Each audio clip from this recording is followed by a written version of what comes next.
የመካከለኛው ምስራቅ ቀጠና አንዴ እሳት ሌላ ጊዜ ውሃ የሆነ የዓለምን የልብ ምት ሰቅዞ እንደያዘ ቀጥሏል። በአንድ በኩል አሜሪካና ኢራን የመግባቢያ ሰነድ ሊፈራረሙ ጫፍ ላይ ደርሰዋል እየተባለ ባለበት ሁኔታ፣ በሌላ በኩል ደግሞ በእስራኤልና በሂዝቦላ መካከል ያለው ሁኔታ የበለጠ እየተባባሰ መሄዱ እየተነገረ ነው። በተለይም በእስራኤልና በሊባኖሱ ታጣቂ ቡድን ሂዝቦላ መካከል የተደረሰው የተኩስ አቁም ስምምነት በተግባር መፍረስ መጀመሩን ተከትሎ የቀጠናው ሰላም በከፍተኛ ሁኔታ እየተናወጠ ይገኛል። ምንም እንኳን በዋሽንግተን አሸማጋይነት የተኩስ አቁም መታወጁ ቢገለጽም በምድር ላይ ያለው እውነታ ግን ከዚህ በተቃራኒው ከፍተኛ የኃይል እርምጃዎችና የሰላማዊ ሰዎች እልቂት የሚታዩበት ሆኗል።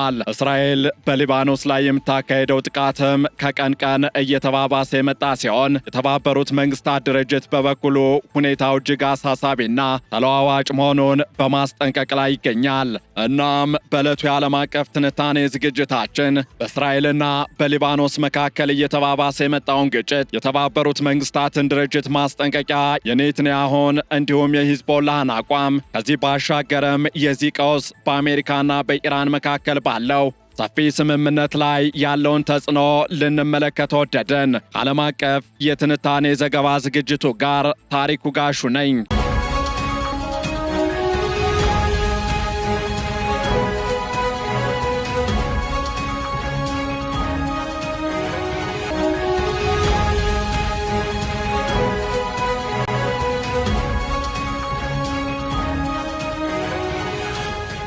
ባለፉት ጥቂት ሳምንታት እስራኤል በሊባኖስ ግዛት ውስጥ የምታካሄደው ወታደራዊ ዘመቻ ታይቶ በማይታወቅ ሁኔታ መጨመሩ እየተነገረ ይገኛል። በተለይም የተኩስ አቁም ስምምነቱ ተግባራዊ ከሆነበት ከኤፕሪል 16 በኋላ እስራኤል ለመጀመሪያ ጊዜ በቤይሩት ደቡባዊ ዳርቻ በሚገኘው የዳሂሼህ ሰፈር ላይ የአየር ጥቃት መፈጸሟ ለሁኔታው መባባስ ትልቅ ማሳያ ተደርጎ ይወሰዳል።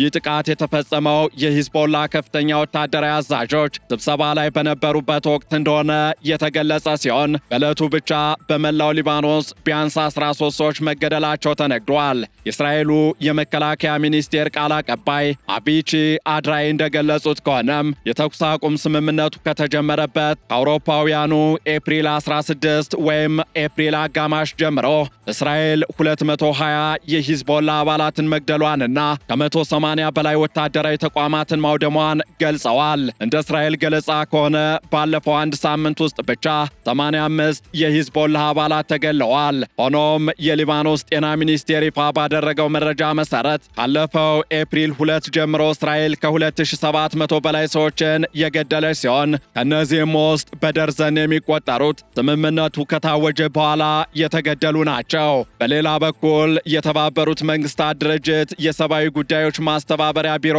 ወይም ኦቻ በሰጠው መግለጫ በሊባኖስ ያለው ሁኔታ ከተኩስ አቁም ስምምነቱ በኋላም ቢሆን እጅግ ተለዋዋጭና አሳሳቢ እንደሆነ ገልጿል። ድርጅቱ እንዳለው ከሆነም የሟቾች ቁጥር በየቀኑ እየጨመረ ሲሆን ሰላማዊ ሰዎች አሁንም ለጥቃት ተጋላጭ ሆነው ቀጥለዋል። በተለይም በቤይሩት ደቡባዊ ክፍሎች የተፈጸመው ጥቃት ለነዋሪዎች ትልቅ ድንጋጤን የፈጠረ ክስተት ተደርጎ ተወስዷል። ዳሄ በአንድ ወቅት በህዝብ የተጨናነቀችና ንቁ ምጣኔ ሀብታዊ እንቅስቃሴ የሚታይባት አካባቢ ብትሆንም አሁን ላይ ግን ነዋሪዎቿ የእስራኤልን ጥቃት በመፍራት ቀያቸውን ጥለው ተሰደዋልም። ይህ ሁኔታ በጋዛ ከታየው ውድመት ጋር ተመሳሳይ መሆኑን የጠቀሱ የሰብአዊ መብት ተሟጋቾች ድርጊቱ የጦር ወንጀል ሊባል እንደሚችልም አስጠንቅቀዋል። በሌላ በኩል ደግሞ የእስራኤሉ ጠቅላይ ሚኒስትር ቤንያሚን ኔትንያሁ ለተኩስ አቁም ስምምነቱ ደንታ የሌላቸው ይመስላሉ። በቤይሩት ላይ የተፈጸመውን ጥቃት በግል እንዳጸደቁት የገለጹት ኔትንያሁ የትኛውም አሸባሪ ከጥቃት ነጻ አይደለም፣ የእስራኤል ረዥም እጅ እያንዳንዱን ጠላትና ነፍሰ ገዳይ ያገኛል፣ አድኖም ይገላል ሲሉ ፎክረዋል። ኔትንያሁ ሂዝቦላህን ከደቡብ ሊባኖስ ድንበር ርቆ እንዲሄድና አካባቢው ከጦር መሳሪያ የጸዳ ደህንነቱ የተጠበቀ ቀጠና እንዲሆን ያላቸውን ፍላጎትም ደጋግመው ገልጸዋል፣ እየገለጹም ይገኛሉ። ይህ ደግሞ እስራኤል በሊባኖስ ግዛት ውስጥ በወታደራዊ ኃይል ሰርጎ በመግባት የፈጠረችውን የ10 ኪሎ ሜትር የደህንነት ቀጠና ይበልጥ ለማስፋፋት ያላትን እቅድ ቁልጭ አድርጎ ያሳያል። እስራኤል የምታካሄደው ጥቃት ሂዝቦላ ሂዝቦላህ በሰሜናዊ የእስራኤል ማህበረሰቦች ላይ የሚሰነዘረውን ጥቃት ለመከላከል እንደሆነ ብታምንም የሊባኖስ መንግስት ግን ይህንን እንደ ሉዓላዊ ጥሰት እየቆጠረው ይገኛል። ሂዝቦላህ በበኩሉ የእስራኤልን እርምጃዎች ያለምላሽ አልተውም። ቡድኑ ረቡዕ ዕለት ብቻ ማለትም በትላንትናው ዕለት በደቡብ ሊባኖስ በሚገኙ የእስራኤል ወታደራዊ ይዞታዎች ላይ 17 የታለሙ ጥቃቶችን መፈጸሙን አስታውቋል። እነዚህ ጥቃቶች በድሮና በሮኬት የታገዙ ሲሆን እንደ ቃንታራ፣ ታይቤህና ናቁራ ባሉ አካባቢዎች የሚገኙ የእስራኤል ወታደራዊ ተሽከርካሪዎችንና የትዕዛዝ ማዕከላትን ኢላማ ያደረጉ ነበሩ።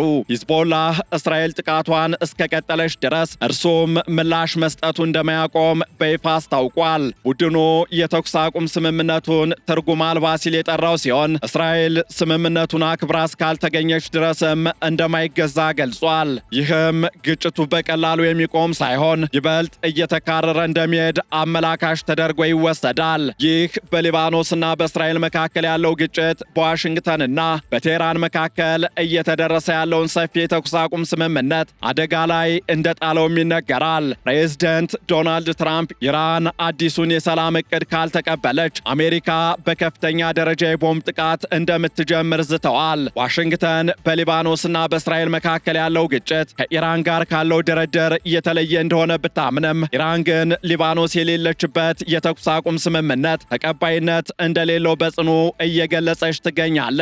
ዶናልድ ትራምፕ በሊባኖስ የተኩስ አቁም ስምምነት እንዲደረግ የገፉበት ምክንያት በዋነኝነት የሆርሞዝ የንግድ መተላለፊያ መስመርን ለማስከፈትና ከኢራን ጋር ያለውን ሰፊ ጦርነት ለማርገብ ካላቸው ፍላጎት ጋር የተያያዘ ነው። ሆኖም ኢራንና አሜሪካ እስካሁን በስምምነቱ ዝርዝር ጉዳዮች ላይ መስማማት አልቻሉም።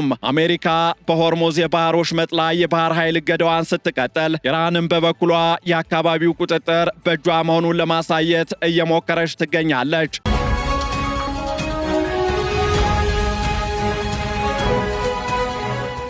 ከዚህ ባሻገርም ኢራን ለሊባኖስና ለሂዝቦላ የምትሰጠው ትኩረት ከቀላል የወዳጅነት ግንኙነት ያለፈ ስትራቴጂካዊ ምክንያት እንዳለውም እሙን ነው። ለቴህራን ሊባኖስ የራሷ መከላከያ ግንብ ወይም ዴተራንስ አካል ነች። ሂዝቦላህ በደቡብ ሊባኖስ ያለው ወታደራዊ አቅም እስራኤል በኢራን ላይ ቀጥተኛ ጥቃት እንዳሰነዘር ትልቅ እንቅፋት ሆኖ ለብዙ ዘመናት አገልግሏል። ኔትንያሁ ራሳቸው እንደገለጹት ከሆነም በኢራን ላይ ቀጥተኛ ጥቃት ለመፈጸም ቀደው ሂዝቦላህ በ2024 መገባደጃ ላይ በደረሰበት ጥቃት መዳከሙን ተከትሎ ነው። ስለዚህ የሂዝቦላ መዳከም ማለት የኢራን የመከላከያ አቅም መዳከም ማለት እንደሆነ ይቆጠራል። በተጨማሪም የመቋቋም ጥምረት ወይም አክሲስ ኦፍ ሬዚስታንስ ተብሎ የሚጠራው የኢራን የአጋሮች መረብ ጥንካሬ የተመሰረተው በአንዱ ላይ የሚሰነዘር ጥቃት በሁሉም ላይ እንደተሰነዘረ በሚቆጠርበት መርህ ላይ ነው። ኢራን ሂዝቦላህን ለብቻው አሳልፋ የምትሰጥ ከሆነ በኢራቅ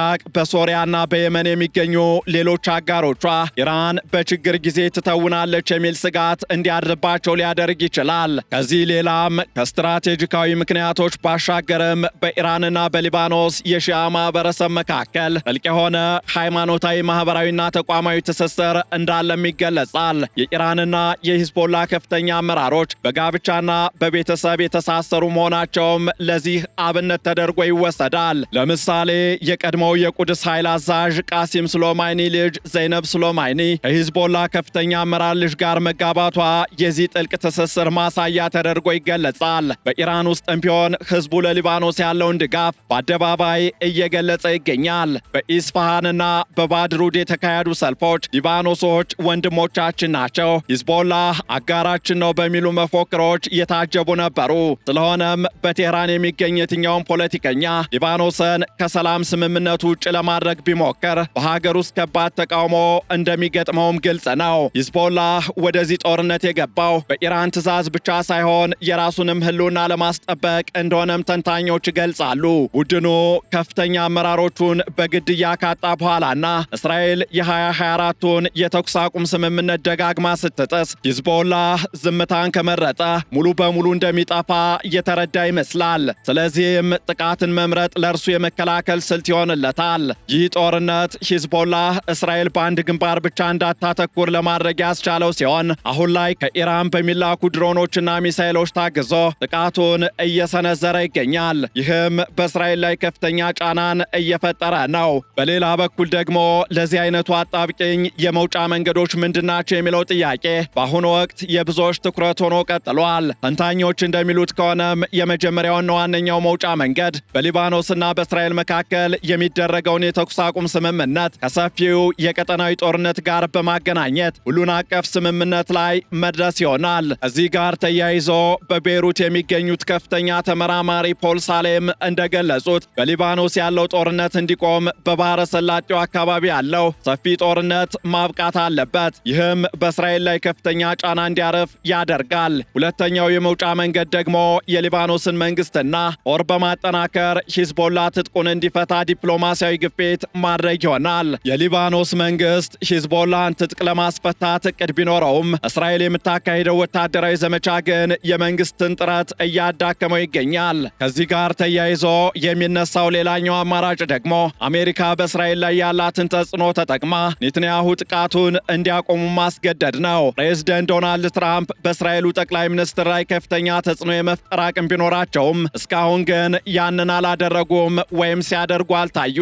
ዓለም አቀፉ ማህበረሰብም ቢሆን በሊባኖስ እየደረሰ ያለውን ውድመት ለማስቆም ጠንካራ እርምጃ መውሰድ እንዳለበት እየተገለጸ ይገኛል። እስራኤል ሂዝቦላህን በወታደራዊ ኃይል ብቻ ትጥቅ ማስፈታት እንደማትችል የገለጹት ዴቪድ ውድ ዲፕሎማሲያዊ መፍትሄ ካልተገኘ ግጭቱ ለረዥም ጊዜ ሊቀጥል እንደሚችል አስጠንቅቀዋል። በመጨረሻም የሊባኖስ ህዝብ በአሁኑ ወቅት በአሜሪካው ፕሬዝደንት ዶናልድ ትራምፕ የግል ጣልቃ ገብነትና በእስራኤል ወታደራዊ እርምጃ መካከል ተይዞ ለከፍተኛ ሰብአዊ ቀውስ እየተጋለጠ ይገኛል። በአሁኑ ወቅትም በሊባኖስና በእስራኤል መካከል ያለው የተኩስ አቁም ስምምነት በስም ብቻ ያለና በተግባር የማይታይ ሆኖ ቀጥሏል። እስራኤል ሂዝቦላን ሙሉ በሙሉ ለማጥፋትና በድንበሯ ላይ የደህንነት ቀጠና ለመፍጠር ያላትን ግብ በኃይል ለማሳካት እየጣረች ሲሆን ሂዝቦላን በበኩሉ ህልውናውን ለማስጠበቅ አጸፋዊ ጥቃቶችን እያጠናከረ ነው።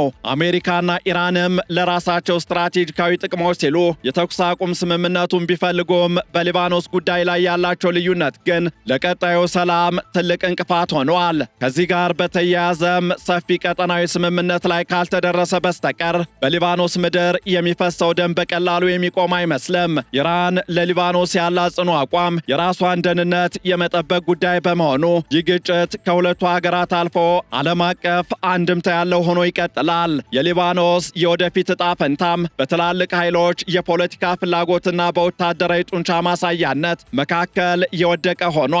ሰላም እንዲሰፍን ከተፈለገ ግን ከወታደራዊ እርምጃ ይልቅ ለዲፕሎማሲያዊ ንግግሮች ቅድሚያ መሰጠት ይኖርበታል። እናም በሊባኖስና በእስራኤል መካከል ያለው ወቅታዊ ሁኔታ ከተኩስ አቁም ይልቅ ወደ ሰፊ ጦርነት እያመራ መሆኑን ያሳያል። የእስራኤል ጽኑ ወታደራዊ አቋም፣ የሂዝቦላ አጸፋዊ እርምጃና የኢራን ስትራቴጂካዊ ፍላጎት ቀጠናውን እጅግ አደገኛ በሆነ ውጥረት ውስጥ ከቶታል።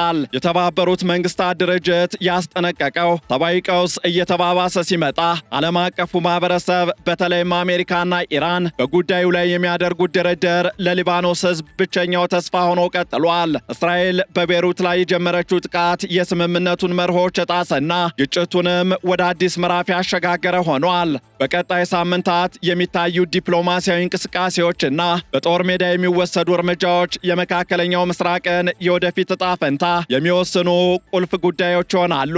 በሊባኖስ ምድር የሚፈሰው ደም እንዲቆም ከተፈለገም ከወታደራዊ ጡንቻ ማሳየት ይልቅ ወደ ጠረጴዛ ዙሪያ ድርድር መመለስና የሁለቱንም ወገኖች ሉዓላዊነት ማክበር ግድ ይላል። አለበለዚያ ግን ግጭቱ ቀጠናዊ እሳትን በመለኮስ ዓለም አቀፍ ቀውስን ማዋለዱ የማይቀር ይመስላል። ይህንን ዓለም አቀፍ ትንታኔ ስናዘጋጅ ኤፒ ኒውስ፣ ዘጋርዲያን፣ አልጀዚራ እንዲሁም ሲኤንኤንን በዋቢነት ተጠቅመናል።